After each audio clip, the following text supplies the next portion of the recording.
Welcome to The Last Word.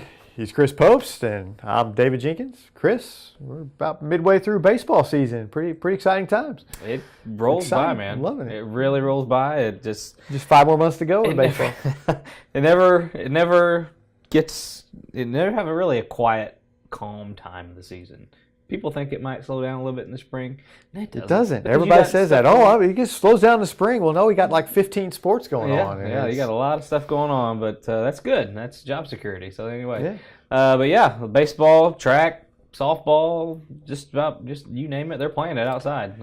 Yeah. You know, it's halfway through baseball season. I know we've both seen our share of baseball games, and it's the first year where they're having the pitch counts. Yes. What are your thoughts on the pitch count? Are you for it, against it? You've seen it a little bit now. What's your feelings? You know, it hasn't really affected a lot of games that I've saw. For me personally, my thoughts about it going in before I even saw a pitch is I kind of like it. I do. I know that we need to.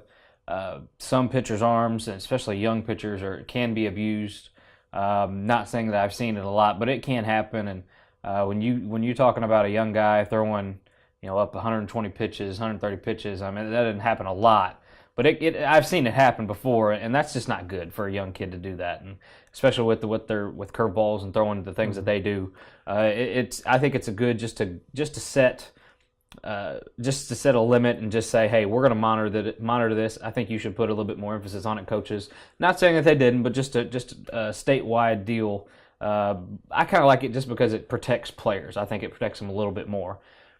Like I said, I haven't seen any instance really that other than just kind of it maybe puts coaches more in a planning mode ahead, just kind of throwing guys here, throwing guys there, 45 pitches here, 45 pitches there, C3.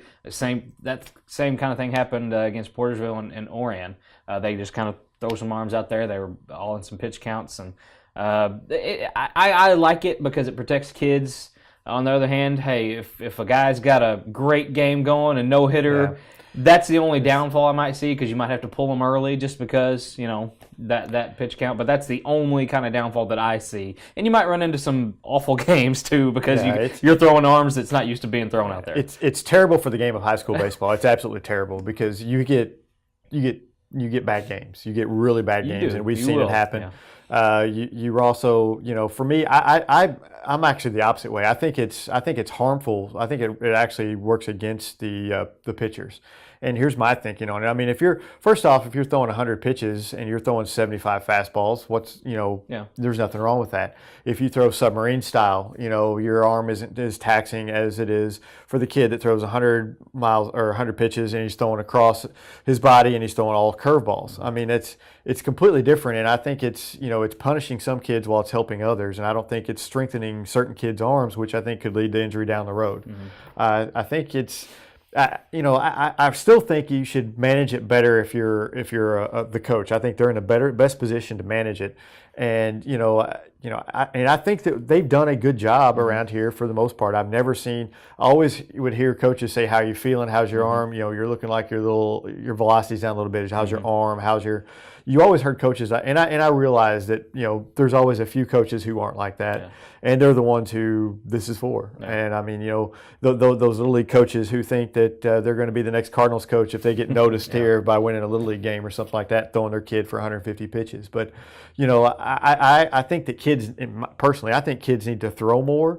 But I think it's how you're throwing and what you're throwing. I think that's a bigger problem than the number of pitches, and that's just my own personal thing. I don't think it's good for the game, and I think it eventually could be harmful to some pitchers where it's helping others. I can see that. It's a kind of a blanket rule that shouldn't apply to a lot of kids. It really shouldn't, but I understand why it's there, and I get that. I do understand. Yeah. They're trying to protect the pitchers, and I do. I'm approving of that, but I'm not sure it's being executed in the correct way. Another downfall that might be, I think it really handicaps and really hurts smaller schools. Oh yeah, it really does, because you have one, maybe two decent arms that can get you through a tournament style game. Other than that, the pitching, the arms kind of considerably drop off, if they even have an ace to begin with, those smaller schools.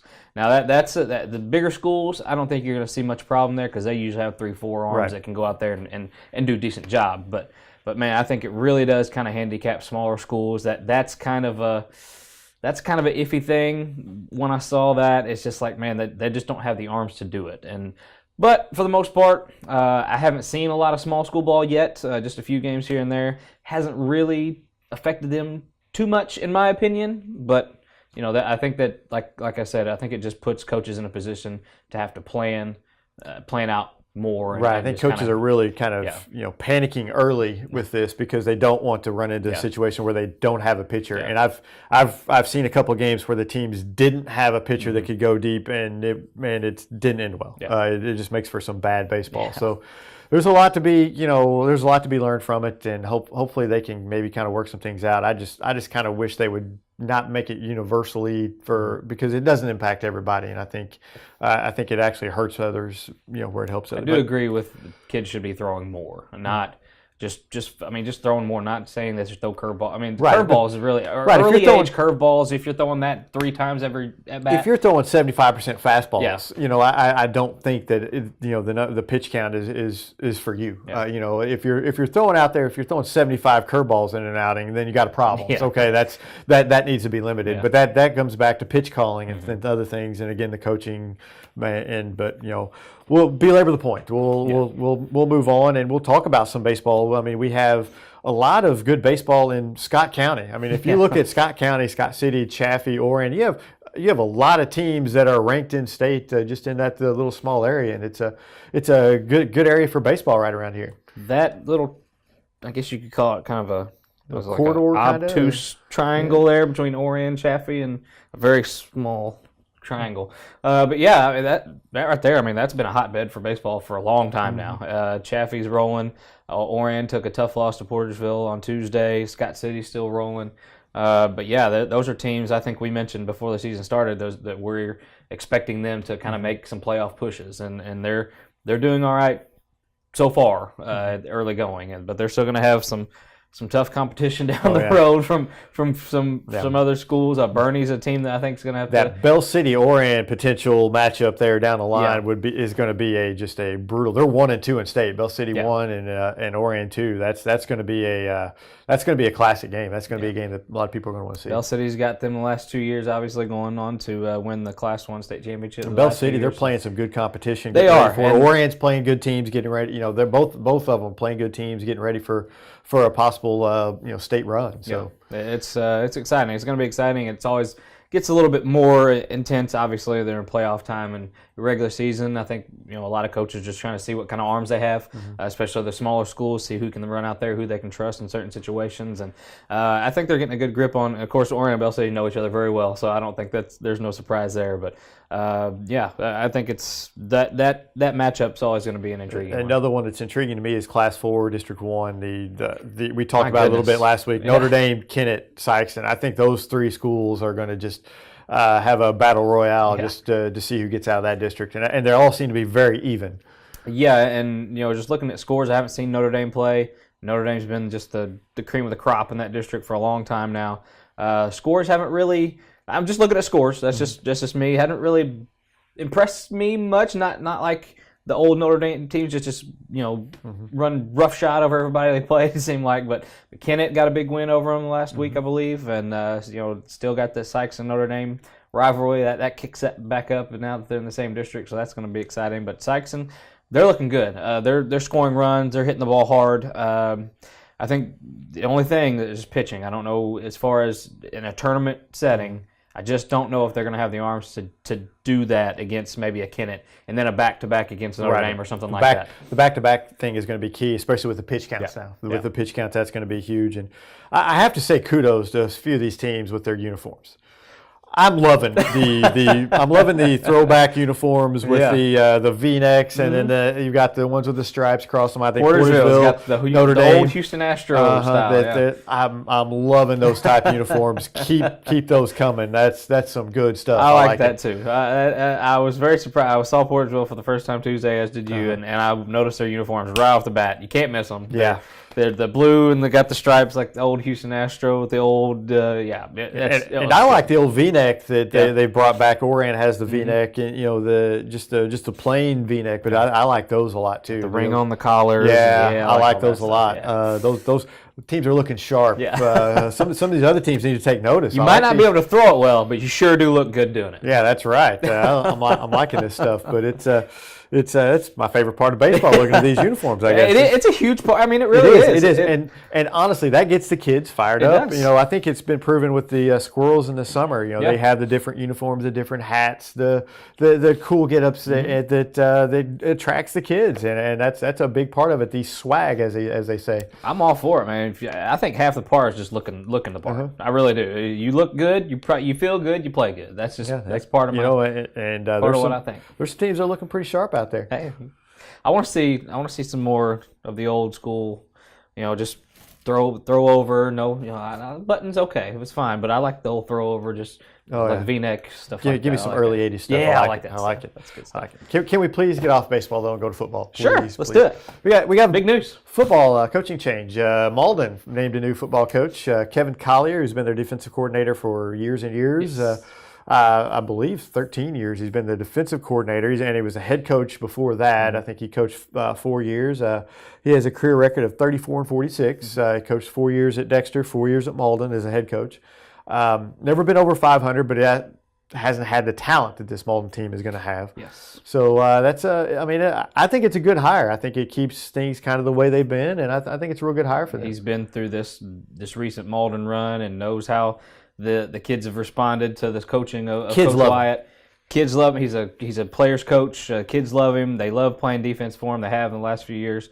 And I think he just knows the kids, and he knows the success that they've had. And they might drop off just a hair from last year. Maybe even get just a hair better. But I start to say they're going to be. But they still have a lot of talent coming back. They're still going to be a very good Class 2 football team. Chances of them making a deep playoff run, who knows? It just depends on who's in their way, to be honest with you. But yeah, I like Collier in this position.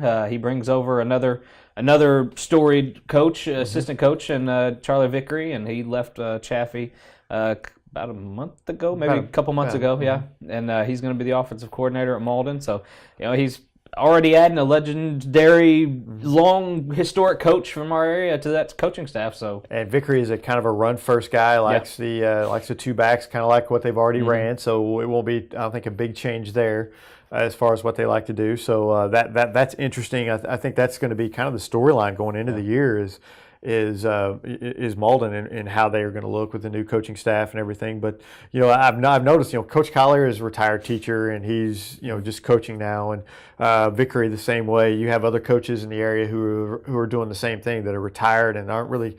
I mean that's kind of the trend now is a lot of these places are hiring these coaches who have been head coaches other places for a long time.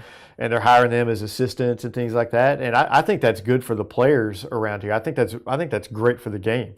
Well, I mean, you just have guys that just know the players around here. I mean, that's the experience that they've brought to this area. They know the players. They know what they're going to have. They know the kind of style that every team's going to have, and it's just knowledge of the game. And I like seeing the older guys coming to new places. I think Vickery going to Malden. I mean, that's farthest south he's been since maybe his Sykeston days. I kind of like that. I like new faces to new places, and it's just always it brings an excitement. Yeah, it does, and it brings that experience that I think maybe coach the kids a little bit better. I mean, who would you rather have, a guy who's been a head coach for 40 years or a guy who's just out of college?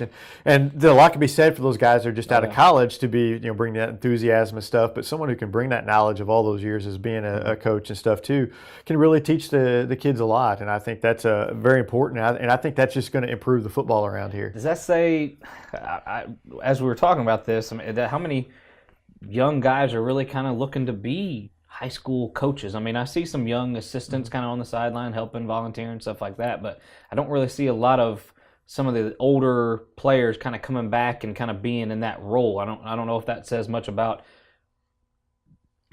guys wanting to be in those situations or wanting to be in that position? I'll say one thing. If I was a young kid just going to college and getting out of college, I wouldn't want to be a coach. I mean, you have to deal with It's so tough. much that's different now than it was. It is. 15 years ago. And 15 years ago, 20 years ago, 20 years ago, I had to make the decision. Is that what I want to do? Or is that, and I decided against it. And I'm glad I made that choice. There's no way I would want to be a coach in the way today's world is, and with some of the stuff they have to put up with, and it just seems to be getting worse and worse every year with some of the stuff. So, I don't blame them, and I think there is fewer kids coming out wanting to coach, and I think there's, administrations want the guys that have been around for a longer time that have seen a little bit more than the newer kid. I think that's just what they're kind of looking toward. Well, they're certainly getting them. Another old face to a new place is Coach Terry Flanagan, taking over at Chaffee, Charlie Vickery's old spot, and Flan man, he's one of the best. He's one of the guys that is a stable guy. He's done it for years and years. Another experienced guy, and hopefully he can bring some of that same experience that Vickery had to Chaffee. Yeah, great hire for them. Yeah, I think it's a great hire for them, and we still have. One job still open that we know of, and that's down at Hayti. Hayti still open. A lot of rumors about who that's going to be, but they've not named anybody yet. So in basketball, we talk about coaching. Would you want to come out and coach? Oak Ridge is got rid of their coach who's been there for 9 years and all-time winningest coach. Won 20 games for them a couple years and been the longest tenured coach. And they decide they don't want him back. And I'm like, you kind of wonder, what's going on there. I mean, he's had some success, and you don't always agree with what's the decisions that are made. We don't always know what's happening behind closed doors, but looked like he did a real nice job. And Oak Ridge is looking for a coach now. Certainly don't want to speculate on what's going on, but sometimes it's just maybe time to move on from a situation. And I can't blame a school for that. I can't blame a coach for doing that either. Just the way we kind of look at coaches at different opportunities, you got to. The school has that responsibility to put who they think is the best in position, and you just kind of have to go with it. But Coach Stone King, he's been there for a while. He put Oak Ridge in position that they've probably they've never been in before. Been in. So it's kind of sad to see that kind of regime in, but hey, sometimes it's just time for a change. Another Delta C7's also looking for a coach down there. They'll get someone good. I think they used to be really good. They haven't been good in a while, so maybe someone can come in there and turn that around. Lots of new stuff. Lots of excitement. See, I'm ready. We talk football. I know, I'm ready for football. August. It's time for August. I'm going to tell you right now, we need to have a show about why Missouri needs spring football, and we need a whole show on that, and I'll talk for that all day long. So, but unfortunately, Charlie's telling us we're out of time, so we'll. Charlie doesn't know anything. Yeah, so we'll see you guys in a couple of weeks on The Last Word.